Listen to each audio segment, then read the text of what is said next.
I do want to start by declaring a personal interest in this. As a first-generation migrant to this country, coming to the UK from Pakistan as a wee girl, I look at how the UK immigration system treats people now with a deep sense of sadness. Of course, this is largely due to the treatment of those who come here either searching for a better life, new opportunities, or just to join their families, in my case. Like many of us here, I feel a sense of sadness for the loss of opportunities in an immigration system that has been taglined as a hostile environment, for heaven's sake. And I have to say I am relieved that Suella Braverman is no longer serving as UK Home Secretary. While I'm already disappointed in some of the rhetoric coming from her successor, never have I known a more intentionally and dangerously divisive person to hold such a high office. And that the Prime Minister allowed her to hold on to the office for so long means that the damage that has been done is now on him. Presiding Officer, immigrants are woven into the rich tartan that makes our country what it is.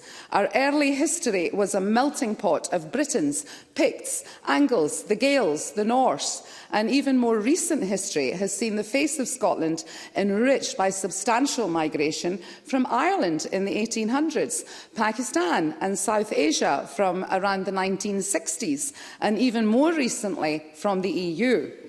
Of course, these are just examples. People from all over the world live and contribute in our communities. We're a cultural mosaic and rightly proud of it.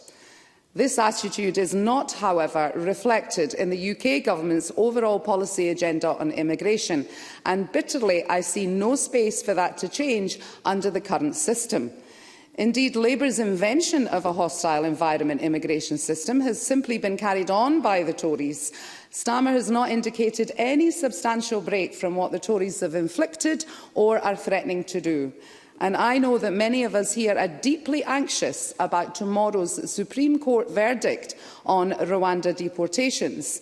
And it's such a callous and cruel policy, truly the worst of our politics.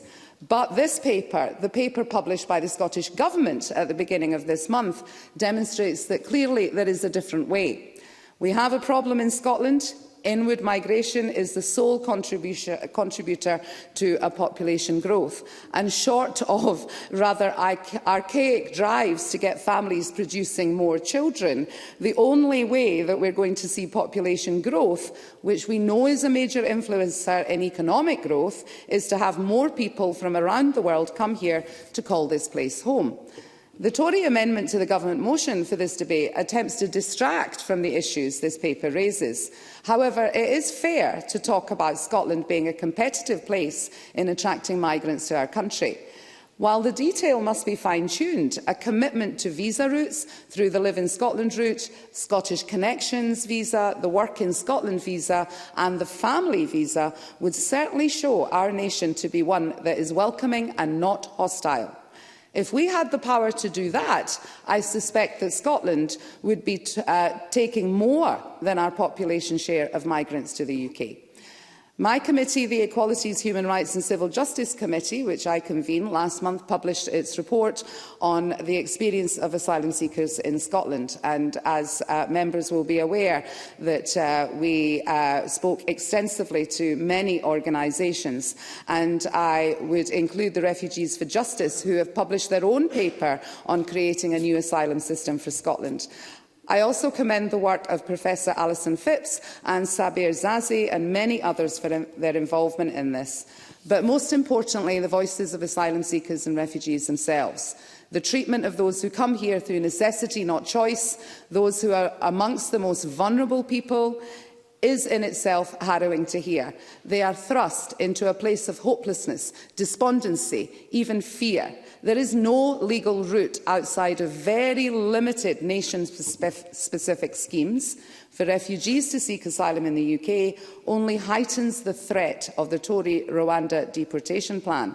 And let's be clear, Rwanda itself has a poor record on human rights. Just 3 months ago, a woman was charged in Kigali for wearing shameful dress. 2 years ago, a journalist was arrested and remains in unlawful detention. In the same year, a YouTuber was jailed and serving 15 years for criticising the president. There appears to be an endless list of human rights violations, unlawful detentions and the disappearance of those who have dared to criticise the government. Sending vulnerable asylum seekers to Rwanda is not the deed of a caring and compassionate nation. And I'm pleased, therefore, the blueprint set out for an independent Scotland makes clear there would be safe legal routes for people to begin to claim asylum in our country. I commend to the mention of those who are displaced due to climate change, an issue that is growing around the world. I do think that a humanitarian visa would play a significant role in the Scottish Government's commitment to climate justice, demonstrating a clear gap between the UK's agenda and Scotland. Presiding Officer, our strength is in our diversity. We must never stop weaving the tartan that makes our communities survive and thrive. I commend the work of the Scottish Government on this and hope to see much of it come to fruition in the near future. Thank you.